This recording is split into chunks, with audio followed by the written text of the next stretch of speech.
question a lot. It really gets kind of annoying. What do you want to be when you grow up? Now, adults are hoping for answers like, I want to be an astronaut, or I want to be a neurosurgeon. You adults and your imaginations. Kids, they're most likely to answer with pro skateboarder, surfer, or Minecraft player. I asked my little brother, and he said, seriously, dude, I'm 10. I have no idea. Probably a pro skier. Let's go get some ice cream. See, us kids are going to answer with something we're stoked on, what we think is cool, what we have experience with, and that's typically the opposite of what adults want to hear. But if you ask a little kid, sometimes you'll get the best answer.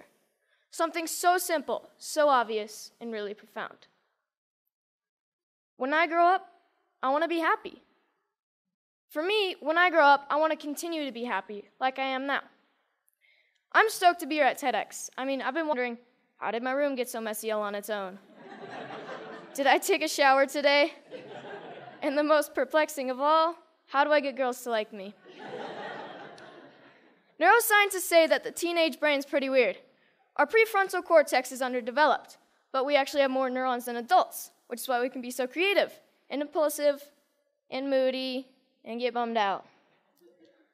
But what bums me out is to know that a lot of kids today are just wishing to be happy, to be healthy, to be safe, not bullied, and be loved for who they are. So it seems to me when adults say, what do you want to be when you grow up? Then you'll be happy, right? We don't seem to make learning how to be happy and healthy a priority in our schools. It's separate from schools. And for some kids, it doesn't exist at all. But what if we didn't make it separate? What if we based education on the study and practice of being happy and healthy? Because that's what it is, a practice, and a simple practice at that.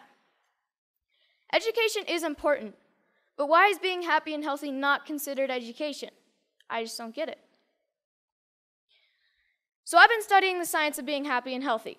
It really comes down to practicing these 8 things: exercise, diet, nutrition, time in nature, contribution, service to others, relationships, recreation, relaxation and stress management, and religious or spiritual involvement. Yes, got that one. So these 8 things come from Dr. Roger Walsh. He calls them therapeutic lifestyle changes, or TLCs for short. He's a scientist that studies how to be happy and healthy. In researching this talk, I got a chance to ask him a few questions like, do you think that our schools today are making these 8 TLCs a priority through reading and practices such as meditation or yoga? But what I thought was his best response was that much of education is oriented, for better or worse, time. Schools kill creativity. His message is that creativity is as important as literacy, and we should treat it with the same status. A lot of parents part of this small but growing revolution of kids who are going about their education differently. And you know what? It freaks a lot of people out. Even though I was only 9 when my parents pulled me out of the school system, I can still remember my mom being in tears when some of her friends told her she was crazy and it was a stupid idea. Looking back, I'm thankful she didn't cave to peer pressure, and I think she is too. So out of the 200 million people that have watched Sir Ken Robinson's talk, skiing what it is today, and why I love to ski. A lot of people think of hackers as geeky computer nerds who live in their parents' basement and spread computer viruses. But I don't see it that way. Hackers are innovators. Hackers are people who challenge and change the systems to make them work differently, to make them work better. It's just how they think. It's a mindset. I'm growing up in a world that needs more people with the hacker mindset. And not just for technology. Everything in the hacker mindset can change the world. Healthy, happy, creativity, and the hacker mindset are all a large part of my education. I call it Hackschooling. I don't use any one particular curriculum, and I'm not dedicated to any one particular approach. I hack my education. I take advantage of opportunities in my community and through a network of my friends and family. I take advantage of opportunities to experience what I'm learning, and I'm not afraid to look for shortcuts or hacks to get a better, faster result. It's like a remix or a mashup of learning. It's flexible, opportunistic, and it never loses sight of making happy, healthy, and creativity a priority. And here's the cool part, because it's a mindset, not a system. Hackschooling can be used by anyone, even traditional schools. So what does my school look like? Well, it looks like Starbucks a lot of the time. But like most kids, I study a lot of math, science, history, and writing. I didn't used to like to write because my teachers made me write about butterflies and rainbows, and I wanted to write about skiing. It was a relief when my good friend's mom started the Squaw Valley Kids Institute, where I got to write through my experiences and my interests, while connecting with great speakers from around the nation, and that sparked my love of writing. I realized that once you're motivated to learn something, you can get a lot done in a short amount of time, and on your own. Starbucks is pretty great for that. Hacking physics was fun. We learned all about Newton and Galileo, and we experienced some basic physics concepts like kinetic energy through experimenting and making mistakes. My favorite was the giant Newton's cradle that we made out of bowling balls, I think. No, bocce balls. We experimented with a lot of other things like bowling balls and even giant jawbreakers. Project Discovery's ropes course is awesome and slightly stressful. When you're 60 feet off the ground, you have to learn how to handle your fears, communicate clearly, and most importantly, trust each other. Community organizations play a big part in my education.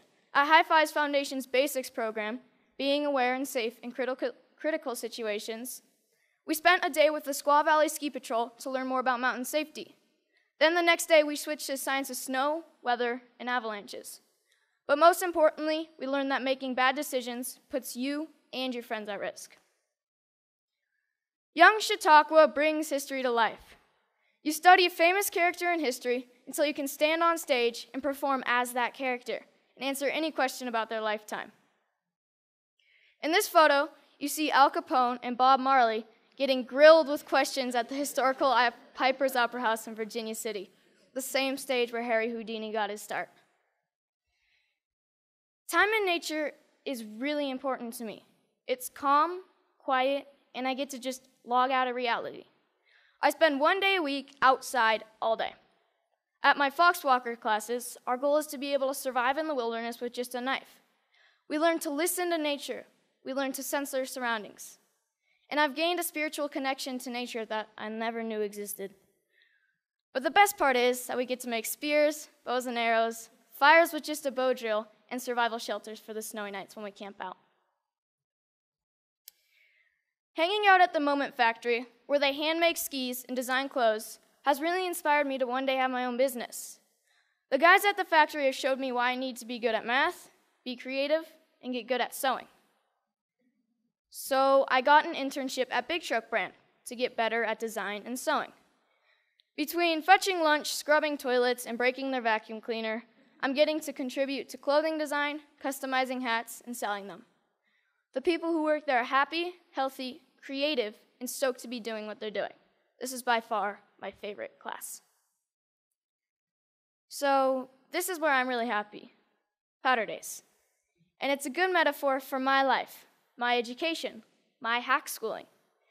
If everyone skied this mountain, like most people think of education, everyone would be skiing the same line, probably the safest, and most of the powder would go untouched. I look at this and see 1,000 possibilities. Dropping the cornice, shredding the spine, looking for a tranny from cliff to cliff. Skiing to me is freedom, and so is my education. It's about being creative, doing things differently. It's about community and helping each other. It's about being happy and healthy among my very best friends. So I'm starting to think I know what I might want to do when I grow up. But if you ask me, what do I want to be when I grow up? I'll always know that I want to be happy. Thank you.